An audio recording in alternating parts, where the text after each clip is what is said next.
Well, the Paris attacks have renewed this debate over whether the U.S. should admit more Syrian refugees. Texas Congressman Louie Gohmert is vice chair of the Judiciary Subcommittee on Crime, Terrorism, and Homeland Security. Joins us now live. Great to have you today, sir. An important vote in the House this week. But some say that it is, and including our president, it is un-American. And the suggestion is bigoted to in some way stop the flow of these refugees. How do you respond? Well, there is nothing un-American about self-defense.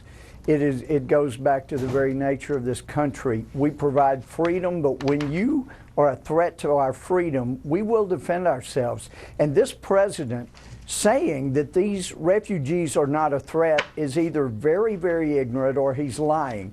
We've been told that no refugees have been found to be a problem, which is a lie in and of itself.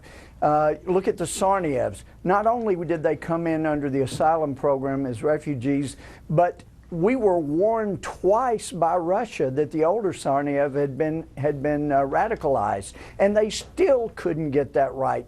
We know that the Iraqi refugees that came in on the basis of a very thorough vetting. As our FBI director said, we had fingerprints from IEDs, the government database, all this data, and we still had terrorists that got in.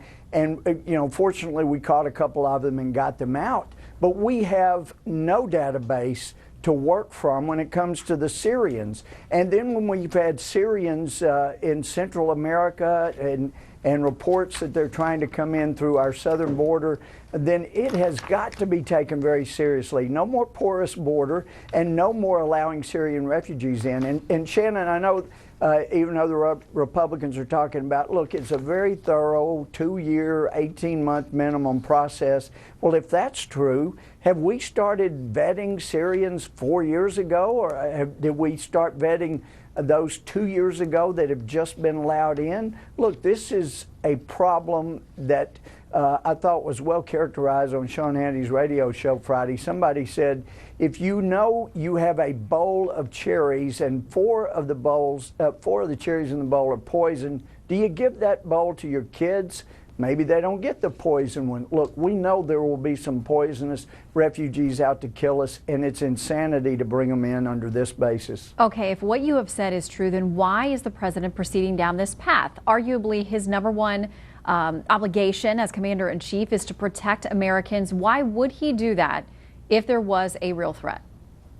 Well, for the same reason that he hasn't secured our border against all enemies that are trying to come hurt us. It's the same reason that his administration had the Fast and Furious program that provided weapons to Mexican drug cartels. To them, it's all about politics. It's trying to get more voters that will support your position.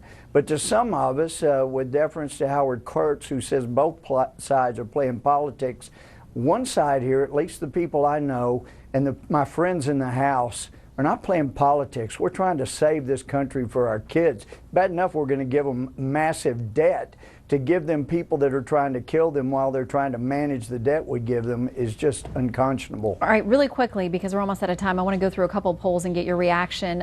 When asked about the president's plan to accept 10,000 plus refugees over the next year, 28% say they favor it, 67% oppose it. So clearly Americans have some concerns.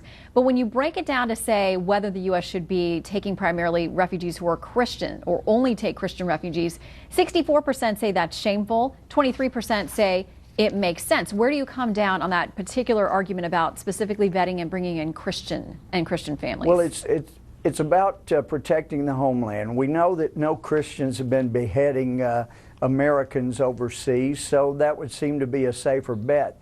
But when the president, see, again, Shannon, I don't know if it's lying or if it's just pure ignorance. When he says it's un-American to ask about the religion, that's been part of American law since for years and years and years. It's on the form that must be filled out. And when we have Muslims in our State Department embassies overseas who take that, I've had people tell me, look, we're trying to get this Christian out, they're being persecuted, and yet when they talk to the Muslim at our embassy and they hear they're a Christian, there's no way they're going to let Christians out. Let's look at letting some of the Christians who are being so persecuted out of these troubled areas. They can't get into the refugee camps without being persecuted. They can't get to the UN people in the UN camps very easily. Let's help them. Let's seek the people out that are being most persecuted. Yeah, the Muslims are only trying to be governed by the radical Islamists. The Christians are either being killed or converted.